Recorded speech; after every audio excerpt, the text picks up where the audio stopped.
إن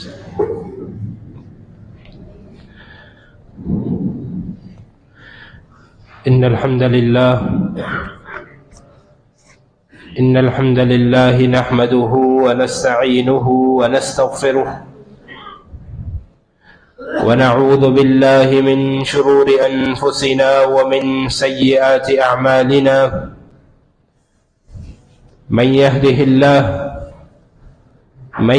الله فلا مضل له ومن يضلل فلا هادي له وأشهد أن لا إله إلا الله وحده لا شريك له وأشهد أن محمدا عبد الله ورسوله وخليله وصفيه وخيرته من خلقه بلغ رسالة ربه وأدى أمانته وتركنا على المحجة البيضاء ليلها كنهارها لا يزيغ عنها إلا هالك ذميم. أما بعد فإن خير الحديث كتاب الله وخير الهدي هدي محمد صلى الله عليه وسلم وشر الأمور محدثاتها وكل محدثة بدعة وكل بدعة ضلالة وكل ضلالة في النار. اللهم صل على محمد وعلى آل محمد كما صليت على إبراهيم وعلى آل إبراهيم إنك حميد مجيد. اللهم بارك على محمد وعلى آل محمد كما باركت على إبراهيم وعلى آل إبراهيم إنك حميد مجيد. من يطع الله ورسوله فقد رشد واهتدى ومن يعص الله ورسوله فقد ضل فغوى. أما بعد فأعوذ بالله السميع العليم من الشيطان الرجيم من همزه ونفخه ونفثه. رب اشرح لي صدري ويسر لي أمري واحلل عقدة من لساني يفقه قولي. سبحانك لا علم لنا إلا ما علمتنا إنك أنت العليم الحكيم. رب أعوذ بك من همزات الشياطين وأعوذ بك رب أن يحضرون. اللهم انفعنا بما علمتنا وعلمنا ما ينفعنا وزدنا علما. قال الله سبحانه وتعالى في القرآن المجيد والفرقان الحميد بعد أعوذ بالله من الشيطان الرجيم: إن الذين يرجون كتاب الله وأقاموا الصلاة وأنفقوا مما رزقناهم سرا وعلانية يرجون تجارة لن تبور ليوفيهم أجورهم ويزيدهم من فضله إنه غفور شكور.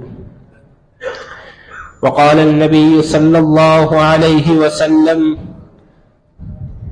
الماهر بالقرآن مع السفرة الكرام البررة. ہر قسم کی حمد و ثنا اللہ وحدہ لا شریک کے لیے خاص ہے کہ جو ہمارا مالک ہے، مشکل کشا ہے، حاجت روا ہے، اور وہی غوث اعظم ہے۔ انگنت درود و سلام ہو جناب محمد الرسول اللہ صلی اللہ علیہ وسلم کی ذات اقدس پر کہ جو ہمارے ہادی اور رہنما ہیں، اور وہ ہمیں ایسے واضح اور روشن دین پر چھوڑ کر گئے ہیں کہ جس کی راتیں بھی اس کے دن کی طرح روشن ہیں۔ جو آیت کریمہ آپ کے سامنے تلاوت کی ہے، ان کا تعلق سورہ فاطر سے ہے۔ ان دونوں آیت مبارکوں میں اللہ رب العزت نے ایک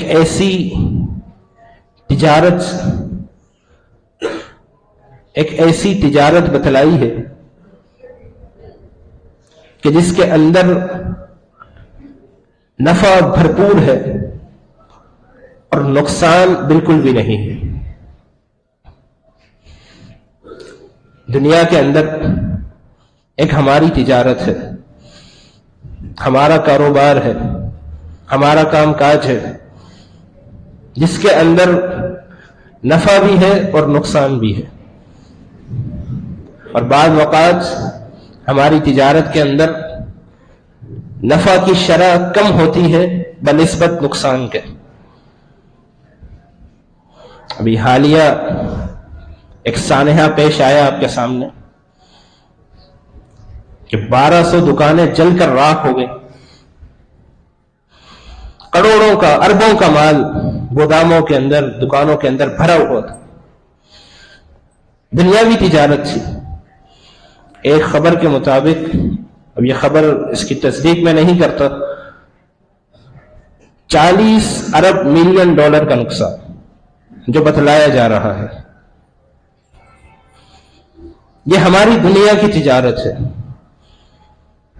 جس میں نفع بھی ہے اور نقصان بھی ہے۔ ایک تجارت اللہ رب العزت کی ہے جو وہ ہمیں بتلا رہا ہے۔ اس تجارت کا خاصہ یہ ہے کہ تجارت نفع سے بھرپور ہے اور نقصان بالکل بھی نہیں، کیونکہ یہ تجارت ہماری آخرت کی تجارت۔ قرآن مجید میں اللہ رب العزت نے فرمایا یا ایھا الذین آمنوا هل ادلکم علی تجارت تنجیکم من عذاب علیم، اے ایمان والو، کیا میں تمہاری رہنمائی نہ کروں، تمہیں خبر نہ دوں ایسی تجارت کی طرف جو تمہیں عذاب علیم سے بچا دے۔ عذاب علیم سے ایک انسان کا بچ جانا یہ اصل کامیابی ہے، یہی کامیابی کی اساس ہے۔ یہاں بھی اللہ رب العزت ایک تجارت کی طرف رہنمائی کر رہے ہیں، وہ تجارت اس میں نقصان بالکل بھی نہیں۔ فرمایا ان الذین یتلون کتاب اللہ، کہ بے شک وہ لوگ یتلون کتاب اللہ جو اللہ رب العزت کی کتاب کی تلاوت کرتے ہیں، قرآن مجید کی تلاوت کرتے ہیں، اس کو پڑھتے ہیں۔ آج معاشرے کے اندر کئی لوگ آتے ہیں، کئی لوگ اس چیز سے پریشان ہیں کہ رات کو نیند نہیں آتی، دل میں بے چینی ہے، دماغ پرسکون نہیں ہے، ڈپریشن ہے، انزائٹی ہے۔ بڑے سے بڑے سائیکیٹرسٹ کے پاس جائیں گے، بڑے سے بڑے ڈاکٹر کے پاس جائیں گے، دوائیاں لیں گے۔ کیا اس ذہنی دباؤ کا علاج قرآن میں نہیں ہے، قرآن کی تلاوت میں نہیں ہے؟ اللہ رب العزت نے سورۃ الانفال میں مومنوں کی صفات بیان کرتے ہوئے فرمایا انما المؤمنون الذين اذا ذكر الله وجلت قلوبهم واذا تليت عليهم آياته زادتهم ایمانا، کہ مومنین تو وہ ہیں کہ جب ان پر ہماری آیات کی تلاوت کی جاتی ہے تو زادتهم ایمانا، ان کا ایمان بڑھ جاتا ہے۔ مانا اس قرآن کے اندر اتنی تاثیر ہے کہ قرآن اپنے اندر تاثیر رکھتا ہے۔ آپ دیکھیں نبی علیہ الصلوۃ والسلام حرم مکی کے اندر ہے، بیت اللہ کے اندر موجود ہے۔ کفار نے یہ پلان بنایا، مشرکین نے، بڑے بڑے سردار مل گئے آپس میں کہ جاتے ہیں محمد کے پاس صلی اللہ علیہ وسلم اور اس کو پیشکش کرتے ہیں، کیا پتا یہ جو لوگوں کو ہمارے آباء و اجداد کے دین سے بھٹکا رہا ہے، ہمارے دین سے اس کو گمراہ کر رہا ہے، ایک نئے دین کی دعوت دے رہا ہے، کیا پتا یہ مال کی خاطر کر رہا ہو، جائیداد کی خاطر کر رہا ہو۔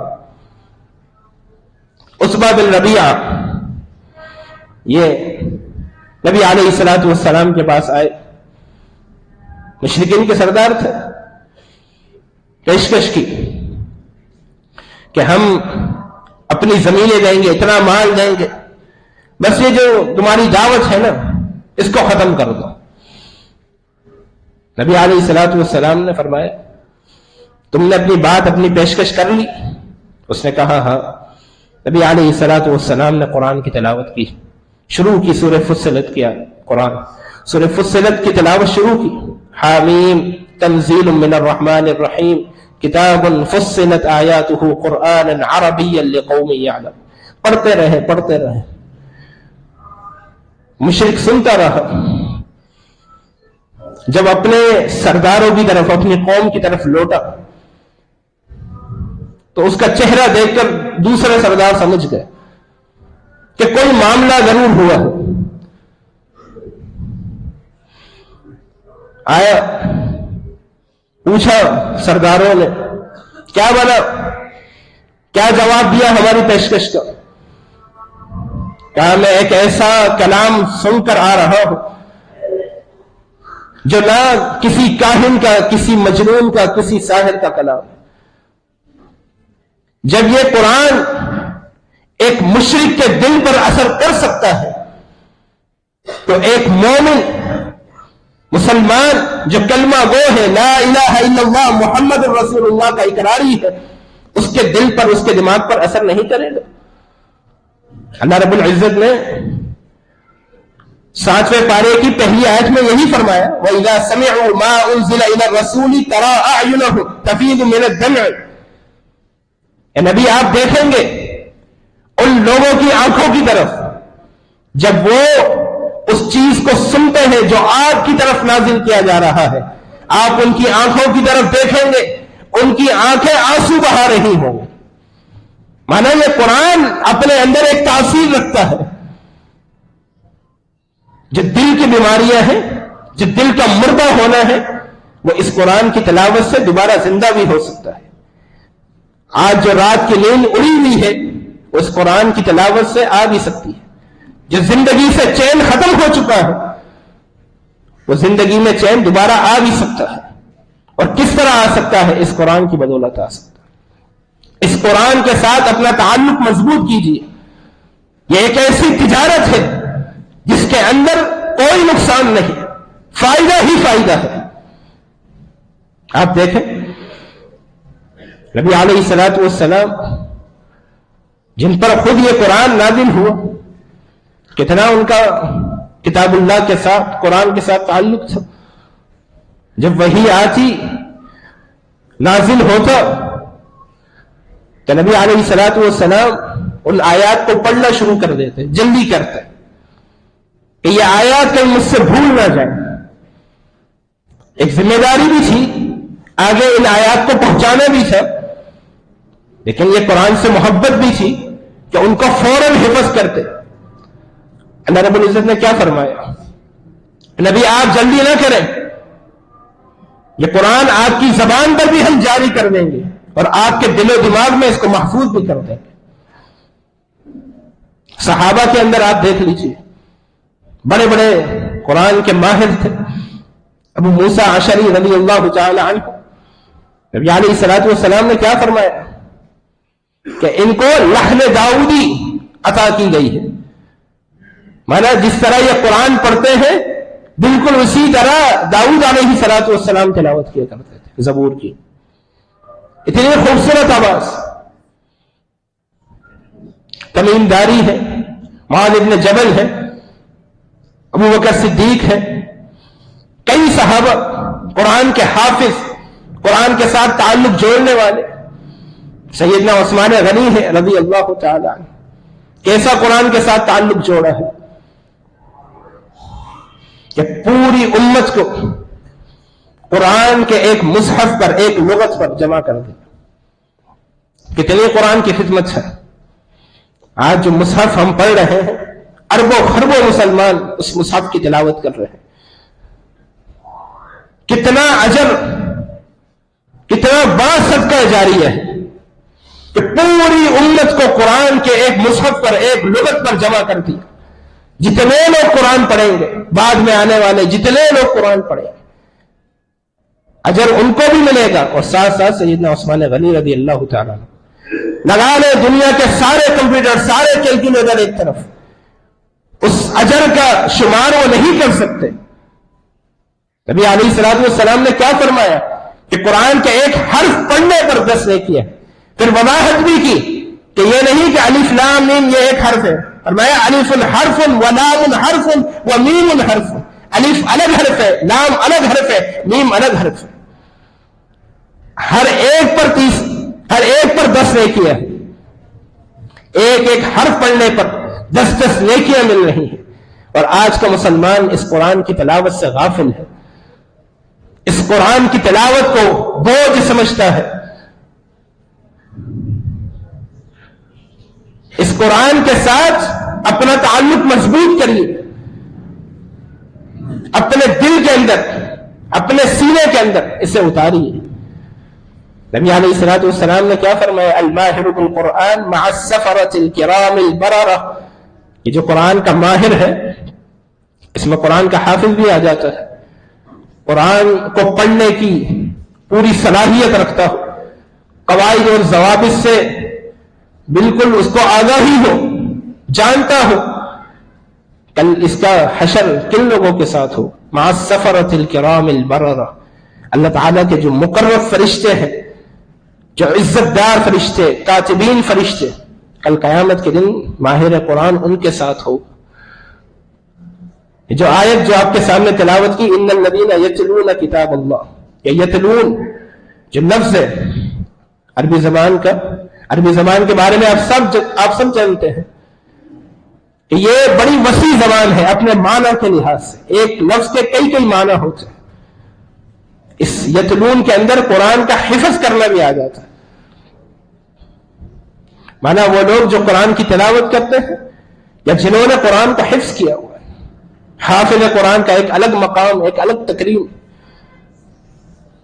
حافظ قرآن کا مقام الگ ہے اور حافظ قرآن کے والدین کا مقام الگ ہے۔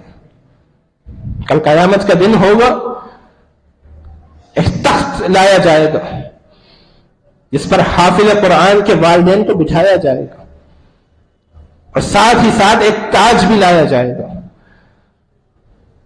اور نبی علیہ الصلوۃ والسلام کی حدیث کے الفاظ ہے، آپ نے فرمایا سورج اور چاند مل جائے تو اس تاج کی روشنی جیسی روشنی پیدا نہیں کر سکتے، اس کے برابر روشنی پیدا نہیں کر سکتے۔ وہ تاج سب دیکھ رہے ہوں گے کہ کس کے سر پر سجایا جا رہا ہے، حافظ قرآن کے والدین کے سر پر سجایا جائے گا۔ کیا اعزاز ہوگا، کیا تکریم ہوگی۔ یہ والدین کا احترام ہے، اور احترام کرنے والا کون ہے؟ خود اللہ رب العزت ہے۔ اور حافظ قرآن کا مقام کیا ہے؟ سب کہے گا اللہ رب العزت پڑھو، جس طرح دنیا کے اندر پڑھتے تھے، پڑھتے جاؤ اور اپنے مقام چڑھتے جاؤ، جہاں تم رکو گے وہیں تمہارا مقام ہوگا، وہیں تمہارے لیے محل تیار ہوگا۔ یہ کوئی معمولی بات نہیں، ایسی تجارت ہے جس میں نفع ہی نفع ہے، نقصان ہے ہی نہیں۔ قرآن کے ساتھ اپنا تعلق ایسے مضبوط کر لیجئے کہ جب موت آئے تو اسی قرآن کی تلاوت پر آئے۔ آپ دیکھیں سیدنا عثمان غنی رضی اللہ تعالی عنہ، جن کا بھی تذکرہ کیا، جب شہادت ہوئی تو کیا حالت تھی؟ قرآن مجید کی تلاوت کر رہے تھے۔ آج بھی وہ نسخہ موجود ہے سعودی عرب کے میوزیم میں، اس پر سیدنا عثمان غنی رضی اللہ تعالی عنہ کا لہو، خون ان کا گرا ہوا ہے اس مصحف پر، جب ان کو شہید کیا گیا۔ قرآن کی تلاوت کر رہے تھے، روزے کی حالت میں تھے۔ نبی علیہ الصلوۃ والسلام نے فرمایا جو شخص دنیا کے اندر جس حالت میں جائے گا، کل قیامت کے دن اسی حالت میں اٹھایا جائے گا۔ حج کے موقع پر ایک صحابی نبی علیہ الصلوۃ والسلام کے سواری سے گرنے کی وجہ سے مر گئے، انتقال ہو گیا۔ نبی علیہ الصلوۃ والسلام نے کیا فرمایا؟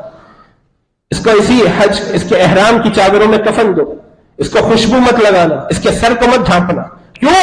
کیونکہ کل قیامت کے دن اللہ رب العزت کے جو حشر کا میدان ہوگا، اس میں یہ شخص اسی حالت میں آئے گا اور تلبیہ پڑھتے ہوئے آئے گا، لبیک اللہم لبیک لبیک لا شریک لک۔ اور جو شخص قرآن پڑھتے ہوئے جس کو موت آئی ہے وہ کل قیامت کے دن قرآن پڑھتے ہوئے اللہ رب العزت کے پاس آئے گا. کتنا ہی عزت والا ہوگا وہ شخص, کتنا ہی اس کا مقام ہوگا. تو اس قرآن کے ساتھ اپنا تعلق مضبوط کر لیجیے. ان الذین یتلون کتاب اللہ, وہ لوگ جو کتاب اللہ کی تلاوت کرتے ہیں, کتاب اللہ کو حفظ کرتے ہیں, وَأَقَامُوا الصَّلَاةَ, اور نماز قائم کرتے ہیں. وَأَقَامُوا الصَّلَاةَ, اقام کا ذکر کیا. نماز کو اقام یقوم کا معنی ہوتا ہے سیدھا کرنا کسی چیز کو. مانا نماز کو اسی طریقے سے پڑھتے ہیں جس طرح جناب محمد رسول اللہ صلی اللہ علیہ وسلم نے پڑھی. کیا فرمایا نبی علیہ الصلوۃ والسلام نے؟ صلوا کما رأیتمونی اصلی, نماز اسی طرح پڑھو جس طرح مجھے پڑھتے ہوئے دیکھا. آج ایک عالم یہ بھی ہے کہ نماز تو دور کی بات, نبی علیہ الصلوۃ والسلام کے طریقے کے مطابق لوگ نماز ہی نہیں پڑھتے, نماز ہی نہیں پڑھتے, نماز سے ہی غافل ہے. جمعے کی توفیق مل گئی تو مل گئی, ورنہ وہ بھی نہیں, نماز ہی نہیں پڑھتے.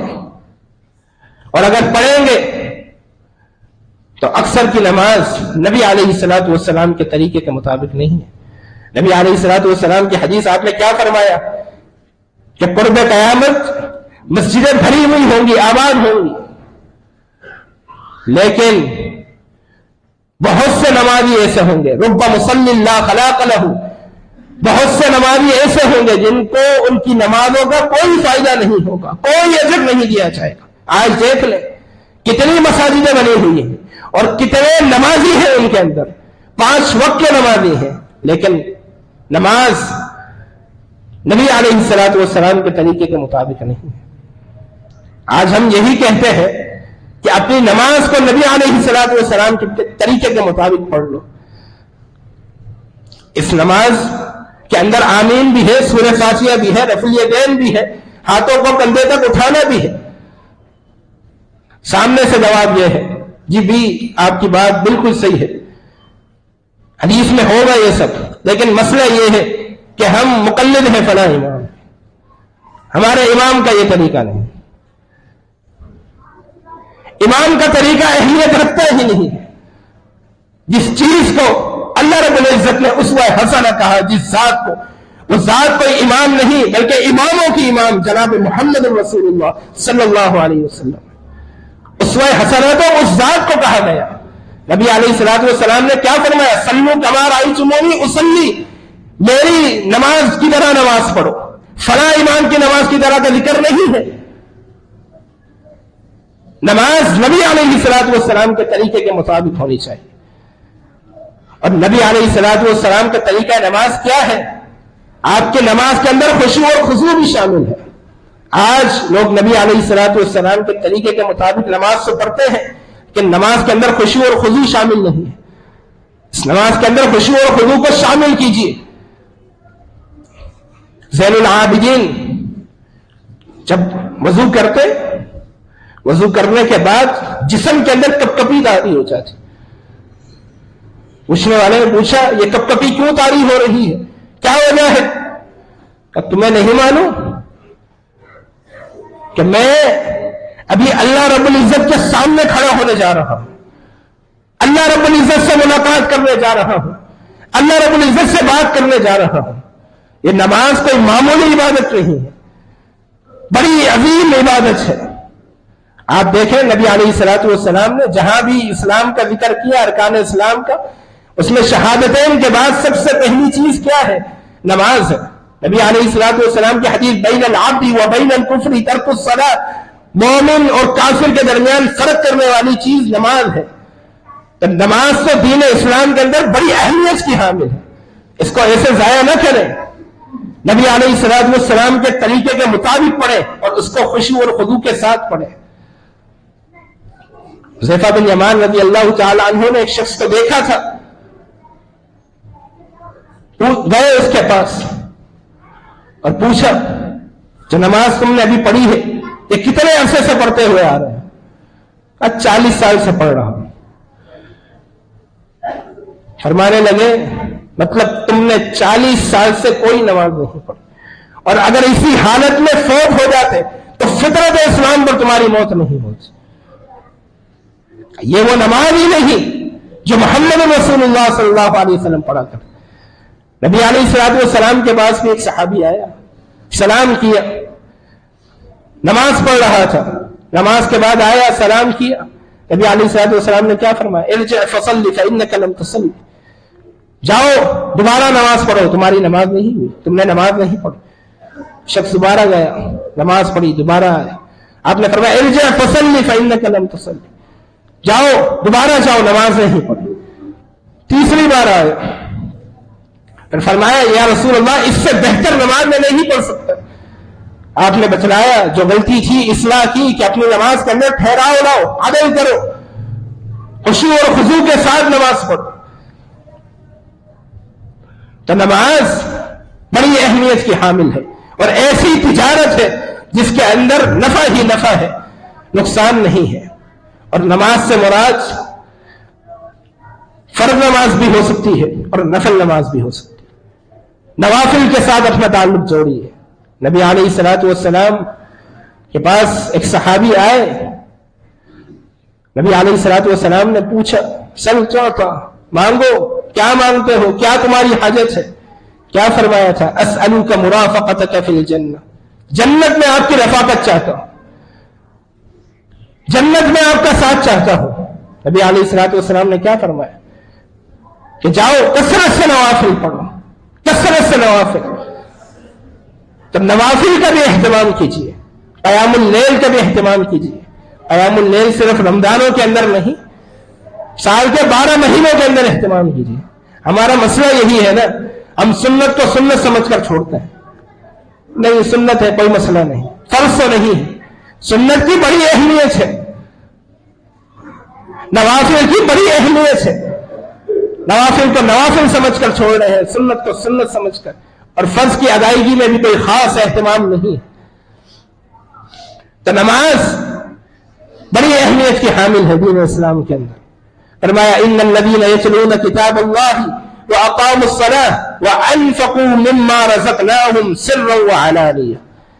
تیسری چیز کہ وہ خرچ کریں جو اللہ رب العزت نے ان کو عطا کیا ہے, سرا وعلانیہ, دکھلا کر اور چھپا کر. دکھلانا یہ بھی اجر کا باعث ہے. نبی علیہ الصلوۃ والسلام ایک مجلس میں ہیں, صحابہ کے ساتھ بیٹھے ہوئے ہیں, وعظ و نصیحت چل رہی ہے. ایک شخص آتا ہے پھٹے پرانے کپڑوں میں, فقر اس کو لاحق ہے اور چہرے سے ایسا لگ رہا ہے کہ کئی دن سے اس نے کھانا نہیں کھایا. نبی علیہ الصلوۃ والسلام اپنے صحابہ کی طرف دیکھ رہے ہیں. اچانک آپ کا چہرہ غصے میں تبدیل ہوتا جا رہا ہے. ایک صحابی سمجھ گیا نبی علیہ الصلوۃ والسلام کے چہرے کو دیکھ کر, اٹھا, اپنے گھر گیا, جو کچھ میسر تھا اس کو لے آیا اور نبی علیہ الصلوۃ اس شخص کے سامنے رکھ دیا. نبی علیہ الصلوۃ والسلام کہ دیگر صحابہ نے جب دیکھا وہ بھی اپنے گھروں پر گئے اور لے کر آئے. نبی علیہ الصلوۃ والسلام کا چہرہ کھل اٹھا اور آپ نے کیا فرمایا؟ من سن فی الاسلام سنتا حسنۃ فلہ اجرها واجر من عمل بها بعد. کہ جو شخص اسلام کے اندر ایک ایسی سنت جو فوت ہو گئی ہو, اس کے فوت ہو جانے کے بعد اس کو ایجاد کرے, ایک ایسی سنت جاری کرے, اچھی سنت, تو اس کے لیے بھی اجر ہے, اور جو اس کے بعد اس پر عمل کرے گا اس کے لیے بھی اجر ہے. تو صدقہ دکھا کر کرنا یہ بھی اجر اور نیکی کا باعث ہے, اور صدقہ چھپا کر کرنا یہ تو بڑا ہی عظیم عمل ہے. نبی علیہ الصلوۃ والسلام کی حدیث آپ نے فرمایا کل قیامت کا دن ہوگا, 7 قسم کے افراد کو اللہ رب العزت عرش کا سایہ دے گا, عرش کے سائے میں جگہ دے گا. ان میں سے ایک شخص وہ بھی ہے وَرَجُلٌ تَصَدَّقَ بِصَدَقَةٍ فَأَخْفَاهَا, وہ شخص جو ایسے صدقہ کرے, جو صدقہ کرے اور اس کو چھپائے, حَتَّى لَا تَعْلَمَ يَمِينُهُ حَتَّى لَا تَعْلَمَ شِمَالُهُ مَا تُنْفِقُ يَمِينُهُ, یہاں تک کہ اس کے بائیں ہاتھ کو بھی خبر نہ ہو کہ سیدھے ہاتھ نے کیا خرچ کیا, دائیں نے کیا خرچ کیا. تو صدقہ چھپا کر کرنا یہ بھی افضل ہے اور دکھا کر کرنا یہ بھی افضل ہے۔ مثال کے طور پر آپ صدقہ دکھا کر کرتے ہیں، نیت آپ کی یہ ہے، اپنی اولاد کے سامنے آپ صدقہ دے رہے ہیں، نیت یہ بھی ہے کہ آج نہیں کل میرے مر جانے کے بعد میری اولاد میری اس سنت کو یاد رکھے، اس طریقے کو یاد رکھے کہ ہمارے والد بھی صدقہ دیا کرتے تھے۔ آج لوگ بڑے بڑے این جی اوز میں جا کر، ویلفیئر اداروں میں جا کر صدقہ زکوٰۃ دیں گے، اور ایسے اداروں کو دیں گے جو زکوٰۃ کو مانتے ہی نہیں، وہاں پر اپنا مال خرچ کریں گے، لیکن مساجد اور مدارس پر اپنا مال نہیں خرچ کریں گے۔ وہاں ان کو شک یاد آ جاتا ہے۔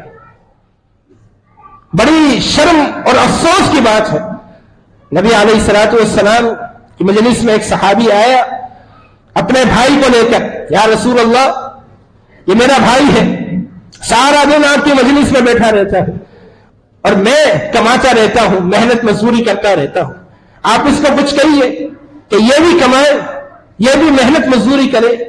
نبی علیہ الصلوۃ والسلام نے فرمایا معلوم یہ ہوتا ہے، ایسا لگتا ہے کہ تمہیں بھی اس کی وجہ سے رزق دیا جا رہا ہے، مانا یہ جو میری مجلس میں بیٹھتا ہے، علم حاصل کرتا ہے، تو تمہیں رزق دیا جا رہا ہے وہ اس کی وجہ سے دیا جا رہا ہے۔ ان طلبۃ العلم پر اگر آپ خرچ کریں گے، دینی مدارس پر آپ خرچ کریں گے، تو آپ کا رزق کشادہ ہوگا، آپ کا رزق بڑھے گا، اور آپ کو جو رزق میں فراوانی ہے ہو سکتا ہے وہ اسی وجہ سے دی جا رہی ہو۔ آج مساجد اور مدارس پر خرچ کرنے پر موت آتی ہے، نہیں خرچ کرتے۔ مساجد اور مدارس کے ساتھ اپنا تعلق جوڑیے، ان پر خرچ کیجیے، یہ آپ کے رزق میں فراوانی کا سبب ہے۔ ایسے ویلفیئر اداروں کی طرف نہ جائیں جو زکوٰۃ کو تو مانتے ہی نہیں، جن کا دین اسلام کے ساتھ کوئی تعلق نہیں، کوئی تعلق نہیں۔ تو فرمایا ان الذین یرجون کتاب اللہ واقاموا الصلاۃ وانفقوا مما رزقناہم سرا وعلانیہ یرجون تجارۃ لن تبور، ایسی تجارت کر رہے ہیں جس کے اندر کوئی گھاٹا نہیں ہے۔ کون سے ہیں وہ تین افراد؟ کیا ان کے اعمال ہیں؟ فرمایا تلاوت قرآن پاک، نماز کی ادائیگی اور انفاق فی سبیل اللہ۔ اور یاد رکھیے جو شخص یہ تینوں کام کرے گا اور اگر اس کے اندر اخلاص شامل نہ ہو تو اس کا یہ کام کرنا بیکار ہے، کوئی فائدہ نہیں اس میں۔ نبی علیہ الصلوۃ والسلام کی حدیث آپ نے اکثر بیشتر سنی ہوگی، نبی علیہ الصلوۃ والسلام نے فرمایا کل قیامت کا دن ہوگا، اس شخص کو لایا جائے گا، اللہ رب العزت پوچھے گا بتاؤ بندے زندگی کا حساب دو، کیا کیا تھا دنیا کے اندر؟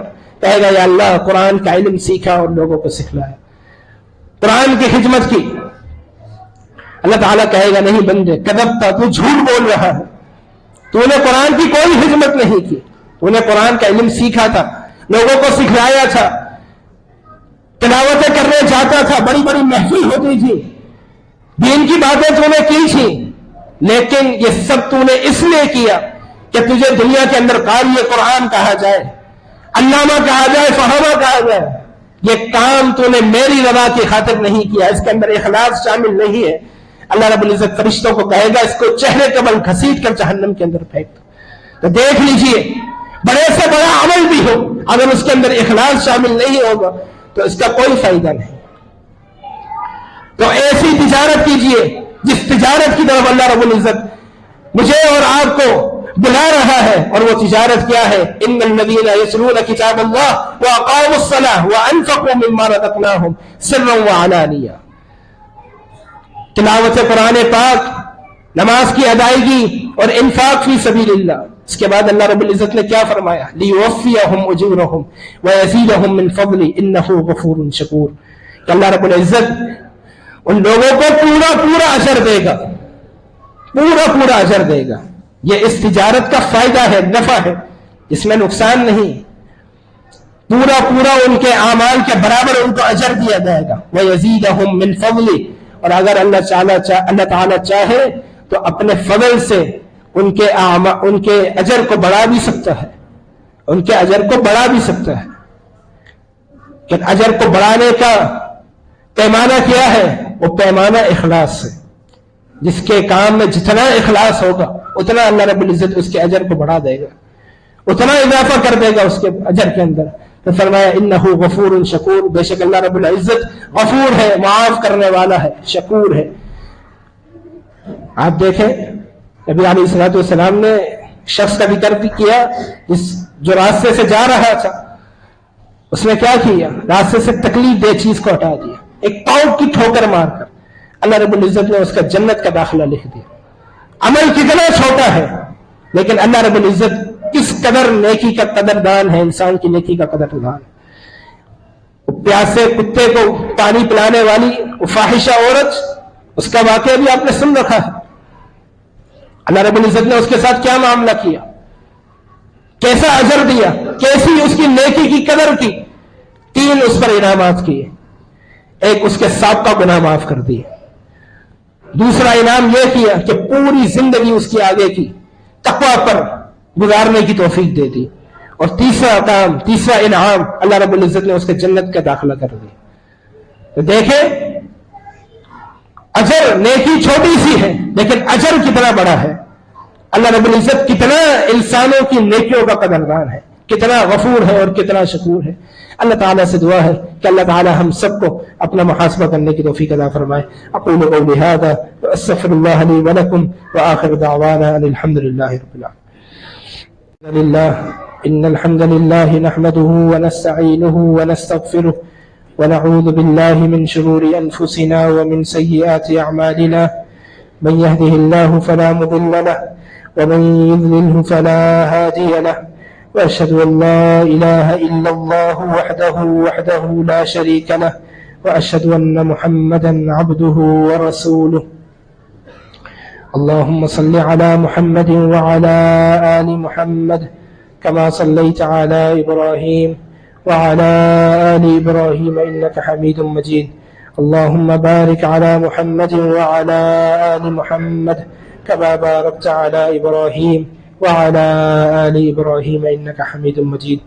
تمام بیماروں کے لیے دعا کریں، اللہ تعالیٰ تمام کو شفاء کاملہ وعجلہ نصیب فرمائے۔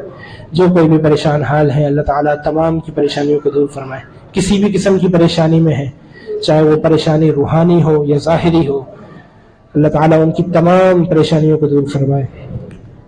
یہ دعاؤں کی درخواست آئی ہے ہمارے یہاں کے جماعتی ساتھی محترم جناب حفیظ صاحب، اکرم بھائی، عمران بھائی، جاوید بھائی، اشرف بھائی، اسی طرح ناصر بھائی، کئی ایک ساتھیوں نے دعاؤں کی اپیل کی ہے۔ ہمارے یہاں کے جماعتی ساتھی عمران بھائی، ان کی والدہ کے لیے بھی دعا کریں۔ اللہ تعالیٰ تمام کی پریشانیوں کو، تمام کی بیماریوں کو دور فرمائے، اور جو کوئی بھی اس دنیا سے ایمان کی حالت کے اندر رخصت ہوئے ہیں اللہ تعالیٰ تمام کو جنت الفردوس کے اندر داخلہ عطا فرمائے۔ اللہ تعالیٰ ان کی قبروں کو نور سے بھر دے، اللہ تعالیٰ ان کو کروٹ کروٹ جنت نصیب فرمائے۔ یا قاضی الحاجات اقض حاجاتنا وحاجات المسلمین ویا شافی الامراض اشف مرضانا ومرضى المسلمین۔ اللهم انصر من نصر دين محمد صلى الله عليه وسلم واجعلنا منهم، واخذل من خذل دين محمد صلى الله عليه وسلم ولا تجعلنا منهم۔ اللهم انصر الإسلام والمسلمين، اللهم انصر الإسلام والمسلمين۔ اللهم إنا نسألك الهدى والتقى والعفاف والغنى، اللهم أحسن عاقبتنا في الأمور كلها وأجرنا من خزي الدنيا وعذاب الآخرة۔ اللهم إنا نسألك العفو والعافية في الدنيا والآخرة۔ ربنا اصرف عنا عذاب جهنم، ربنا اصرف عنا عذاب جهنم، ربنا اصرف عنا عذاب جهنم إن عذابها كان غراما إنها ساءت مستقرا ومقاما۔ رب اغفر وارحم وأنت خير الراحمين، رب ارحمهما كما ربياني صغيرا۔ ربنا اغفر لنا ولإخواننا الذين سبقونا بالإيمان ولا تجعل في قلوبنا غلا للذين آمنوا ربنا إنك رؤوف رحيم۔ سبحان ربك رب العزة عما يصفون وسلام على المرسلين والحمد لله رب العالمين۔